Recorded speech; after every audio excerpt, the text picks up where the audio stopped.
Good. Okay, so my title is Cursing Can Help the Students at Westfield High School. So to start off, within the Westfield High School Student Handbook, under the section Suspension, is the use of profanity of obscene language shall be liable to punishment and to suspension or expulsion from school.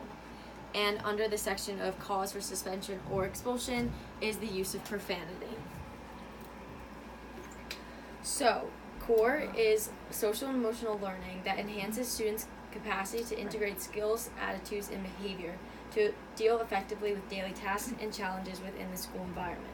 So, in the core competencies, I mainly focused on number 1, which is self-awareness, the ability to recognize one's emotions, and number 2, self-management, the ability to manage stress and set one's goals. So some background on cursing is that cursing is actually a cultural construct. The meaning and definition of swear words, as well as their importance, shifts over time. Therefore, there's no actual logic, evidence, or reasoning to why these words have been condemned. So, for example, Dr. Bergen, a professor of cognitive science, states that in reality, profanity is a cultural construct and that a bad word is only bad because we were told that it was a bad word. So in fact, curse words are innocent. It's the uses that we can put them to that makes them harmful or not. Correct. So basically, words evolve over time and do not always have the same meaning. Cursing and swearing has been branded as profane, belligerent, and vulgar. So the paradox is that these words have been created and given power to denounce their offensiveness. So humans perceive that there are certain words we should or cannot say, which is why we have the idea of swearing. So to start off, cursing is actually beneficial, and one main reason is it has been proven to help individuals withstand pain. So studied by Richard Steffens, a lecturer in physiology, furthered this idea in his experiment involving students submerging their hands in ice water, where they repeated words for extended periods of time. He found that participants who repeated a swear were able to keep their hands submerged in the ice water for almost 50% longer than those who repeated a neutral word. So this study proves that in order to cope with this pain, cursing allows individuals to tolerate the experience for longer. Dr. Steffens found that swearing seems to trigger the natural fight or flight stress response that stimulates the release of hormones that prepare your body to either stay and deal with the threat or to run away to safety. In addition, Dr. Amy claims when we swear, it sends a message to the amygdala in the brain, which then gives the students the burst of energy to make it through difficult or painful tasks. So this applies to everyday students as we are constantly dealing with mental and physical pain in the school environment. Since cursing sparks our fight or flight response and increases our heart rate, which decreases the pain tolerance, cursing makes everyday obstacles in school easier to handle. So this connects to core competencies in section 1B, where it states self-awareness, identifying emotions. Cursing allows you to trigger a stress response, send a message to your brain giving you a burst of energy to recognize the pain and emotions involved, and release the pain by cursing. This allows each student to recognize their emotions. Secondly, cursing is also beneficial, as studies have shown that it can help reduce stress. Cursing typically allows the individual to release stress when they become overly agitated and angry. Although something to really note within my presentation is that I'm not speaking upon that students should not be able to speak in a manner that disrespects specific races, genders, or any social group. I'm stating that the groundless policies prohibiting other profanity oppress students in an environment where students feel the most stressed. So studies have shown that when we complain, vent, or share anger without cursing, we are keeping ourselves in check and failing to release tension and stress. But when we are cursing, it connects to our whole body and all emotions that has no guidelines or filter. So the release is complete and the stress releasing is complete. So stress release is actually initiated from the exercise of cursing, and they actually have a name for it. It's called lalochysia. So cursing is falsely deemed inappropriate in the most common settings, like the high school, when in reality it is necessary for keeping individual stress level low. This also connects to core in section 2A, which states effectively managing stress. So by not being able to curse in Westfield High School without having some disciplinary action, the student handbook is prohibiting the student body to be able to effectively release their stress. So cursing also allows individuals to boost their physical performance. Dr. Peer found that cursing is handled in brain regions not usually associated with other language processing. So when triggered, it can produce performance improvements such as increasing strength and power by shutting down athletes' inhibitions and somewhat vile the effort and pain of their workouts. Therefore, in activities where muscle strength and a sudden burst of force or speed is required, cursing is actually beneficial to our athletes. In addition, studies have shown that participants who vocalized swear words saw a 2 to 4% an increase in performance and an 8% in boost strength. Cursing diverts the athlete's attention, which makes you work a lot harder because you're not actually focusing on how tough the workout is. So cursing allows students, whether it is in physical education or if they're on a sports team that's for the school, to increase their performance, which ultimately leads them to do better and allows them to shut down the feelings that makes them feel self-conscious, over-aware, and unable to act in a natural and relaxed way during an exercise. So in core section 2A states motivating oneself, the ability to set and work toward personal goals. So cursing can actually help an individual achieve these goals. By boosting your performance, it could help motivate the students. So cursing helps the students work harder because they aren't focused on the task at hand.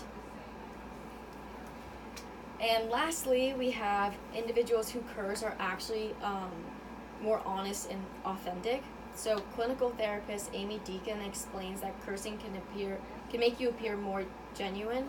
She says, cursing in a positive scenario makes us come across as honest, authentic, and assertive, because swearing is such a raw form of expression, and that profanity is correlated with genuine feelings and emotions. So, and emotions in social interactions, which indicated that those who curse may be more likely to be more truthful. So an example that she found, so a study published in the journal Social Psychology and Personality Science concluded that profanity was associated with less lying and deception. So this connects to section 1C, where it states accurate self-perception. So cursing allows you to be seen as more authentic and as truthful. So cursing allows students to share a raw form of expression and share their true, genuine personalities, which they try to do among their classmates and teachers. So my main proposal and the purpose of the senior project is to help others understand how cursing can actually benefit our student body, and that currently the student handbook, where it prohibits students from cursing, and how that's actually hurting our student bodies based on the reasons that I just stated. So my proposal is that I believe that the student handbook should be changed. So I actually created a new amendment stating, the teacher and staff at the time that a student is using profanity should evaluate the circumstances and the content of profanity that the student uses within Westfield High School. The decision must be based on whether the language is benefiting the student or the ways their peers are being affected, or if in the context of profanity, the profanity is hurtful to the person or environment. The teacher and staff must then use their discretion to decide whether the student will receive disciplinary action. So, thank you. That's keep video. So that's all I have. But do you have any thoughts? I do have thoughts. I think you've done a nice body of research, which is interesting. That asks us to think about something very differently. And I think whatever initial hesitation a listener might have, I think you address right away when you talk about the fact that the language cannot be used in a way that hurts another person, that intentionally or unintentionally hurts another person. So I think that clarification was really important. I'd be curious to see how this presentation would go to a bunch of sports officials. Right. Yeah. To see how they would draw the line and what that line might actually look like. What I heard from you is something that I really value, and that's we need ways to get all this out, whatever the energy is, frustration, stress, anxiety, a need to get pumped, for game, and I can understand the physiology of it. So that's kind of interesting. I wonder if we're ever going to get away from the reality that curses they take on meaning that maybe they're not the original meaning of the word, and that are heard differently by different people. I'm going to give you a little silly example, but in my house, when I grew up, you would send to your room if you said shut up. Yeah. And it's no big deal. But when I hear it, I just I'll hear my mother say, "Wow, that's a terrible thing," and that's not even a curse. So I think it triggers reaction in people, and often that's what the discipline is about. I like your amendment, and I would say that this is actually what happens. Okay. I've never, been here a very long time, ever had a student expelled for cursing. Right. And I have heard a lot of teachers say, you want to try that again? Or, maybe not in this classroom right now.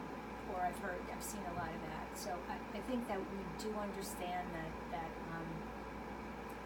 it's kind of a way of life. And I don't think we necessarily roam the halls looking for cursing kids.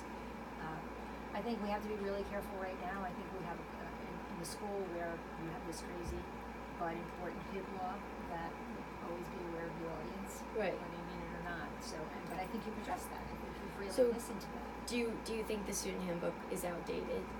I think the student handbook on this particular topic. I think it follows the language of typical school handbook, and that is so that it doesn't require a suspension or an expulsion. Right. It says could be subject to. Okay. So that it gives the administrator or whoever is handing out, dealing with the behavior, the opportunity to put it in all the contexts that you're talking about. Now, if you're walking down the hallway and you're joking with your friend, that's fine. If you're walking down the hallway and you're cursing and you're punching lockers because you're mad at your teacher, we need to talk about that. From my perspective, we need to talk about why you're feeling who you are rather than what you did. So I think it does give us the flexibility. But I think it would be interesting for you to run this by Mr. DeSarno and just see what his take is on that. But you are right. Cursing is found in just about every part of the world. There are no words everywhere. Right. And also the other thing that I think is kind of embedded in this, which I always try to pay a little bit of attention to, is the cultural piece. Cursing is far more acceptable in some cultures and even in some families. But when you share a common community, it's hard to manage all the variables. Right. I also think it's always been far more acceptable for men to curse than women. Right. And I think a man on a field can get away with a little bit more than a woman. Definitely. I really do. And that, so there's an equity thing there that we always should be talking about. From my perspective. All right. Nice job. Well, thank you so much for meeting with me. Absolutely, my pleasure.